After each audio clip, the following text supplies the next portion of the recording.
नमस्कार। मैं doctor Kamaljeet Kaur Mehta, associate professor department of home science. आज आपके साथ जिस विषय पर बातचीत करना चाहती हूँ वो विषय है गर्भपात यानी कि एबॉर्शन। और इसमें भी हम एबॉर्शंस के डिफरेंट टाइप्स, लक्षण, महत्ता और देखभाल की बात करेंगे। सबसे पहले हम बात करते हैं कि ये गर्भपात कहते किसे हैं। जैसे कि हम सभी जानते हैं कि गर्भावस्था जो है वो 9 माह की होती है और उसको 38 वीक्स 9 मंथ्स या 38 वीक्स का कहा जाता है। तो गर्भावस्था के 5 माह यानी 20 सप्ताह से कम अवधि में स्वाभाविक या किए गए समापन को गर्भपात कहते हैं। इसी तरह यदि भ्रूण का जो वजन है वो 500 ग्राम से कम वजन वाले गर्भ समापन को गर्भपात कहा जाता है। ये जो डेफिनेशन है ये अब चेंज हुई है। पहले ये क्या था कि 7 माह यानी 28 सप्ताह पूर्ण होने के बाद ही और 1000 ग्राम से अधिक वजन से जन्मे शिशु को की जीवित रहने की संभावना मानी जाती थी। अतः 7 माह व 1000 ग्राम से कम वजन वाले गर्भ समापन को गर्भपात कहते थे। ये परिवर्तन इसलिए आया है क्योंकि नवजात शिशु विज्ञान और तकनीकी विकास जो है काफ़ी हुआ है। पीडियाट्रिक्स और जो है इसमें काफ़ी ज़्यादा डेवलपमेंट हुआ है। अब इसकी वजह से जो है अब कम वजन वाले और कम अवधि की गर्भ को भी जो है बचाया जा सकता है। और अब हम बात करते हैं गर्भपात के प्रकार की। मुख्यतः इसे 2 भागों में विभाजित किया जाता है। पहला है स्वाभाविक, दूसरा है प्रेरित। किसी दुर्घटना या भ्रूण में विकार होने से यदि गर्भ की समाप्ति होती है तो उसे स्वाभाविक गर्भपात कहते हैं। और कभी कभी ऐसा होता है कि गर्भ की इच्छा ना रखने के कारण रखने के कारण करवाए गए गर्भपात को प्रेरित गर्भपात कहते हैं। या कभी प्रेरित गर्भपात जो है वो उस स्थिति में भी हो सकता है जहां अगर किसी तरह की कोई चिकित्सीय कोई समस्या अगर आ जाती है कि स्त्री जो है वो गर्भ धारण करने के योग्य नहीं है या जो है गर्भ में किसी तरह का विकार आ गया है, तो उस केस में जो कराया गया जो गर्भपात है उसे प्रेरित गर्भपात कहते हैं। अब हम बात करते हैं गर्भपात के कारणों की।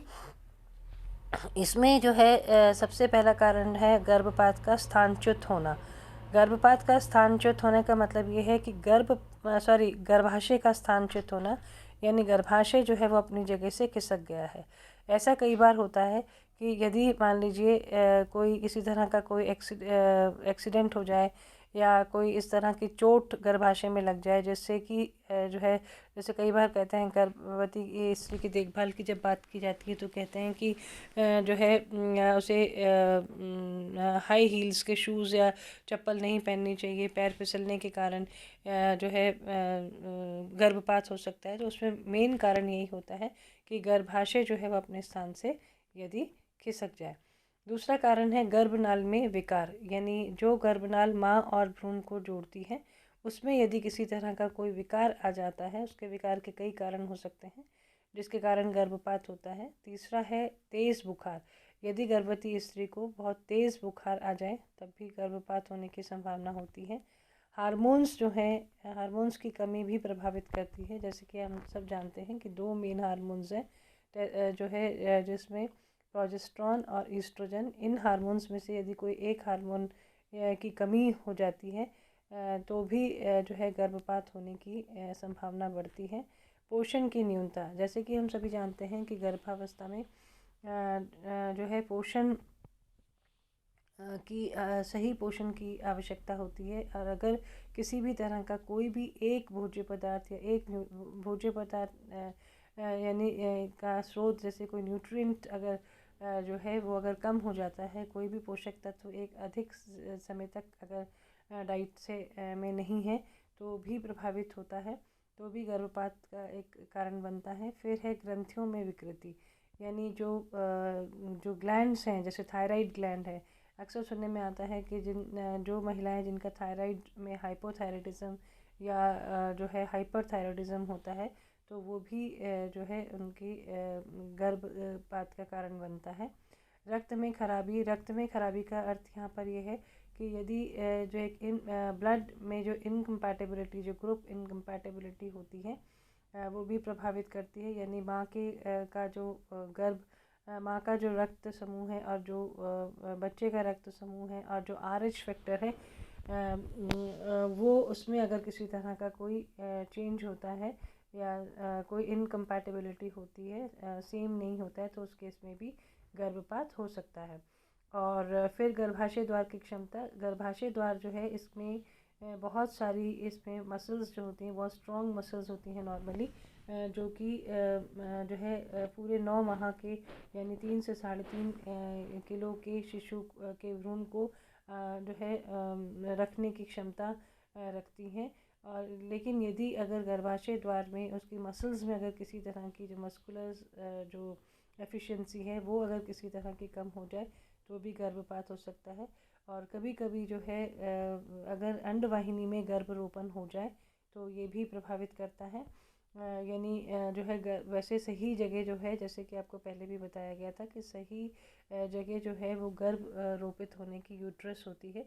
लेकिन किसी कारणवश यदि जो निषेचित डिम्ब जो है वो अगर अंडवाहिनी में नहीं पहुंच पाता है तो जो है ये गर्भरोपण अंडवाहिनी में होने की संभावना रहती है, क्योंकि वहाँ जगह उतनी नहीं है। और जैसे जैसे ये जो है विकसित होता जाता है तो उसके बाद में अंडवाहिनी जो है वो फट जाती है और गर्भपात हो सकता है। और गर्भाशय पर किसी प्रकार की का प्रत्यक्ष या अप्रत्यक्ष चोट लगना भी इसका एक कारण होता है। और जैसे कि आहार की बात हमने पहले कही कि असंतुलित आहार, जैसे किसी इम्बैलेंस डाइट हो, किसी के खास विटामिन B, C, प्रोटीन की कमी अगर लगातार बनी रहे तो ये भी गर्भपात का रीज़न हो सकता है। और मानसिक तनाव या असंतुलन जो है इसका भी सीधा प्रभाव पड़ता है। जैसे कि हम जानते हैं कि जो है हमने पहले गर्भवती स्त्री की देखभाल में मानसिक स्वास्थ्य की भी बात की कि यदि स्त्री जो है उसको अगर किसी तरह का कोई टेंशन या एंग्जाइटी या डर या चिंता हो तो ये भी उसको हार्मोनल प्रभाव डालते हुए गर्भपात का कारण बन सकती है। तो ये रही बात गर्भपात के कारणों की। अब हम बात करते हैं सूक्ष्म रूप से गर्भपात को हम अगर बांटें तो ये 8 प्रकारों में वर्गीकृत किया जा सकता है। सबसे पहला है संभावित गर्भपात, जिसको इंग्लिश में थ्रेटन्ड अबॉर्शन कहते हैं। संभावित गर्भपात जिसको इंग्लिश में थ्रेटन्ड अबॉर्शन कहते हैं। और अपरिहार्य या निश्चित गर्भपात जिसे इनएविटेबल अबॉर्शन कहा जाता है। फिर नेक्स्ट आता है अपूर्ण गर्भपात जिसको इनकम्प्लीट एबॉर्शन कहते हैं। और पूर्ण गर्भपात जिसको कंप्लीट एबॉर्शन कहा जाता है। और उसके बाद में आता है ये मृत या लीन गर्भपात which is called as missed abortion in English. और फिर आता है ये आदतन गर्भपात जिसको हैबिचुअल एबॉर्शन या रिकरेंट एबॉर्शन भी कहा जाता है। और ये जो दो बाकी के जो बचे हुए जो एबॉर्शन जो है जिसमें जो आपराधिक गर्भपात और दूषित गर्भपात है, इनके बारे में हम अलग से बात करेंगे। तो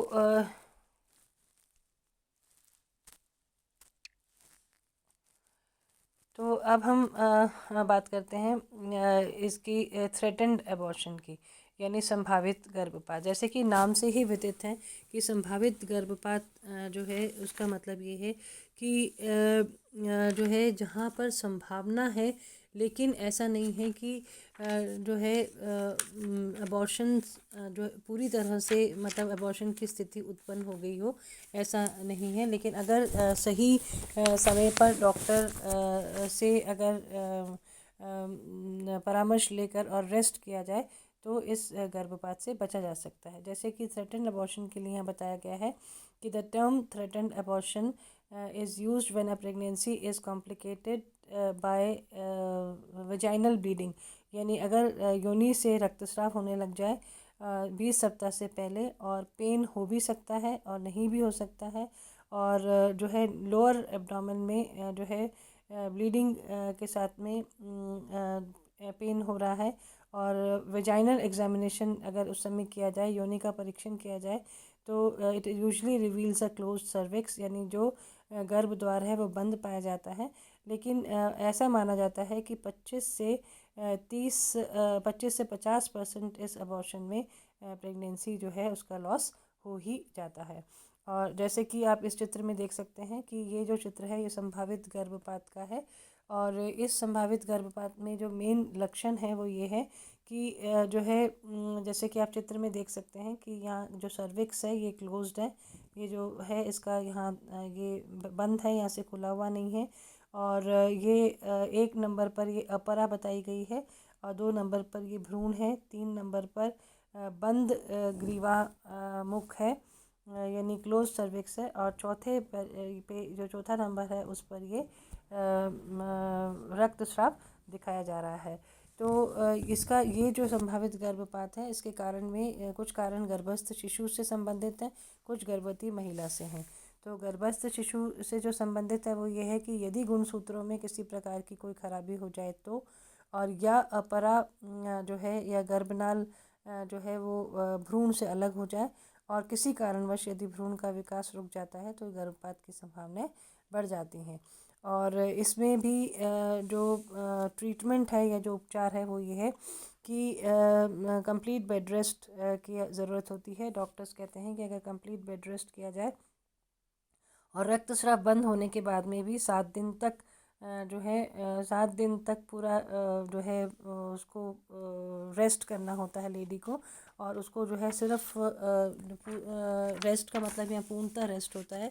किसी भी तरह का कोई मूवमेंट सिर्फ टॉयलेट के अलावा जो है वो अलाउड नहीं होता है। फिर इसमें जो है प्रिस्क्राइब्ड मेडिसिन्स दी जाती हैं, दवाइयाँ दी जाती हैं, और एनीमा और जो है वो अवॉइड करने के लिए कहा जाता है। और मूत्र, रक्त और योनि मार्ग से निकले जो द्रव्य जो होता है उसकी केयरफुली जांच की जाती है। हार्मोन्स की कहीं कमी तो नहीं है ये देखा जाता है। और प्रोजेस्टेरॉन और ईस्ट्रोजन में से अगर किसी भी हार्मोन की कमी हो तो वो इंजेक्शन के रूप में दिया जाता है, और महिला को जो है सांत्वना दी जाती है, जैसे शारीरिक और मानसिक रूप से वो अपने आप को जो है विश्राम की अवस्था में रख सके।